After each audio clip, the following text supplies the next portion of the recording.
Hello everyone, my name is Jen and welcome to the book Refuge.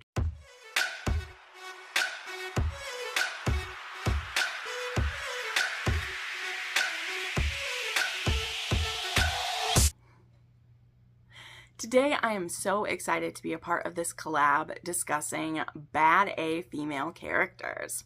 So I was asked to be a part of this by Beccie, and there ended up being a whole bunch of fellow booktubers who are going to be collabing with this. So because there's too many to list them all, I have a list of all the channels down below if you want to check out more of these recommendations. I'm super interested to see where everybody else goes with this. I actually wanted to kind of split this video into two parts. So I have a book recommendation form. I have a video recommendation form that is always in all of my videos down below. And a few people over the past like 6 months have asked me to do female doms in a video. Now I have made a video that had male submissives before, which I will link, and because it's listed as male submissives, it has female doms in it, but not everyone has seen that or has looked that one up. So what I wanted to do for bad A female characters is the first half of this video, I have 5 recommendations that are female doms, dominatrix, dominants, whatever you want to call them. And then the second half, I have 5 bad A female characters that are just bad A in general and are across everything, okay? But again, because I'd been getting that request and I didn't have enough different recs to make a video different from male submissive males, I'm going to do the first half are female doms because in my opinion, they're pretty badass. And then the second half will just be badass in general, right? I just thought it'd be a fun way to add my own twist to the recommendations. So starting off, we're going to go through these female doms. And of course we have to start with Mercy by Sarah Kate, which I know I've said it, I'll say it again. I really wish that the cover of this book had Maggie on the front of it instead of Bo, because, you know, the other books in the series, well, I know the third one has Drake, but like we have Garrett and Emerson and Drake, and I wish we had Maggie on the cover of this one. I'm hopeful for Madam that we're gonna have the Madam on the front of it. But anyway, that is just a side note. At least it's a sexy cover. I'm here for a sexy cover. So this one is about Bo, who needs a bit of a redemption because he was a jackass in the first book in the series. And when he takes a kinky quiz, he ends up getting paired up with Maggie, who she has also been convinced to take the kinky quiz, and they discover that their kinks match. And hers is to be a dom, and his is to be a brat and a submissive. And they decide to give it a go, even though it's a bit forbidden, and his dad wouldn't be happy, and that's her friend. They decide to give it a go. And I really enjoyed this book.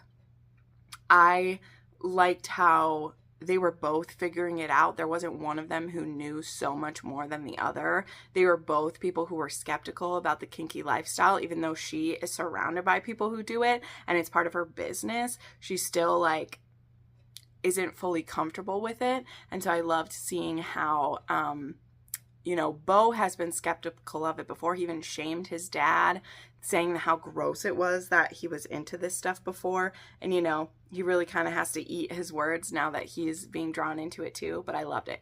You know, we have pegging, we have sex toys, we have flogging, we have some really emotional, beautiful moments of aftercare and getting to know each other. So I just really enjoyed this one. Then we have Sanctuary by Rebecca Weatherspoon. This is part of her Beards and Bondage series, which I love the whole series. This one is book 2. And this one is about Liz Lewis and Silas. And Liz has an attempt on her life. She's a lawyer. And one of her fellow, like, I think it's one of the partners at her law firm, he suggests that she go and stay with his brother on his small, like, farm for a few weeks, days, while they try to figure out who had been coming after her, and she would be safe there. Now, Silas, he has some neurodivergence, and so he's very grumpy to have this woman coming and staying in his space. But he also is very turned on by her voluptuous, dark body. He's just all up in it. And so even though there is this like grumpiness between both of them, because she's not the easiest woman ever either, And he enjoys when she dominates him, because that kind of, you know, they're feeling this crazy sexual attraction, and she's like, I'm into it, but like, I don't like to be touched during it. I like to be in control. And he's like, I would actually love that so much. So there's some really hot scenes in this one, and it's really beautiful. Again, this whole trilogy, I love it so much. There's a recent read of mine, which was, sorry, Preferential Treatment by Heather G. This one is an office romance, and it has our hero who is a billionaire businessman, and our heroine is, she's not his secretary. I got this wrong the last time I mentioned this book, but she works within the company. And he ends up meeting her and feeling like her temperament is very dominant. And so he actually asks her if she would command him and be his mistress, and he will pay her to do this, which she could use the money. So she's willing to give it a try. And she also loves the opportunity to spend his money on like charities and to force him to spend lots of his money. Like that is like part of their kink too, is her being in charge of his like decisions and stuff like that. So it's very interesting. He still manages to have a very powerful heir just because he likes to submit in the bedroom. And I really liked that dichotomy in it. Then, of course, I haven't mentioned her in a while, but I also feel like this character fits in so well with the badass heroine narrative that we're doing with these, because we have Liv from Deliver. And this is a series by Pam Godwin that does not get enough love, although I do understand the very dark content and the heaviness of it can be difficult for people. Completely understand. This series is about sex trafficking and has a lot of heavy connotations. But what I love about it, and what starts with this book, is we have a heroine who she has been forced into this life. She has been forced with her partner Van, who he also is the one who trained her and forced her into this, to kidnap young people and train them to be sex objects for wealthy people who will buy them. And their next client has requested a young male virgin. And so Liv, her job is to scout this person, capture them, and then train them to still be a virgin, but to be used by his master. And so Liv gets her eye on Josh, who is in college, but he's going to be going to seminary school, and he is a virgin, and he gets drawn in by Liv and taken captive by her, and she's the one who's training him. So there's a lot of layers to this story, and like I said, it's the beginning to a series that just is so intense, but the series as a whole ends up actually being about freeing people from sexual slavery. So that's a bit of a spoiler, especially when you're reading the first one, but I always like to share it because that's what makes this series to me like different than some of the other ones that involve stuff like this, is that things are not what they seem through this whole book. Even though Liv is training and abusing Josh, there is a lot that's going to come from it that is beautiful, like legit. There are beautiful moments, and you only are able to feel the high of how amazing it is when they save people through this series, because you see the depths of depravity that they go through. But Liv is a hero in my eyes. I know she's a fictional hero of mine, but I love what she's able to do. It's so beautiful. All right, then we have a much lighter one. And our last one for the female dom part of this is If She Says Yes by Tasha Harrison. And this is actually a best friend's mom romance. And so we have our hero, Tomas, and he has come to town because his best friend is going to be getting married. And he's actually staying at the house with his friend's mom, who she's a single woman in her, I think she's in her like late 40s. And she is on her own, single woman. And Tomas has always had a thing for her. He always has. He is obsessed with her. And now he's staying in her home with her, and it's very clear like what his desire is for her, and he wants there to be something with her. And she has some power over him, and she wields it in some very sexy ways. And it's supposed to just be for this wedding weekend, but it is going to have some long-standing ramifications later on that are really beautiful. And Actually, recently, Tasha Harrison put out a second part to this. So this is actually a duet. It had a pretty strong ending to the first one, but it was a very abrupt one, whereas the second half really shows like what then happens once they make this decision to stay together, how her son reacts to it, how other people react to it. But it also involves them going to a sexy island vacation together and getting to explore a lot of their sexual desires while they do that. So this one was very, very good. I love it. Okay, now I have 5 female heroines who are just badass.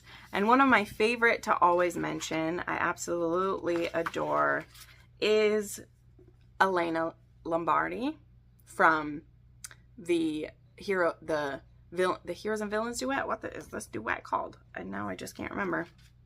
But I have my lovely copy from Mystic Box. It's one of my favorite Mystic Box books that I have. But When Heroes Fall is the first one. All monsters were once men. And this one involves Elena getting recruited to be a lawyer for Dante in a like murder trial and some other things. Is it murder or is it RICO? Okay, I don't even know. Whatever. It doesn't matter. She's his lawyer. And this one, I call this too like a reverse Grumpy Sunshine. So Elena is a character who some people hate her. We've been kind of set up to hate her if you read the other series that connect with this, you know, and if you love those characters, you might dislike Elena. But I was so excited to read this duet. I loved reading it. And Elena has been through so much. She's been through a lot of pain in her life.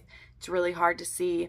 And Dante is able to see right to the heart of her and who she is. And he pushes her and pushes her with his sunny personality, but also his dangerous side. And he draws her out. And the way that she comes into her own, the way that she's like meant to be a mafia boss's woman is just fantastic. Absolutely love Elena and Dante together. And this duet is probably one of my favorite like duets that I've ever read, that I feel like is very balanced and tells a complete story and is very beautiful. So very much love this duet. All right, then I would be remiss if I didn't mention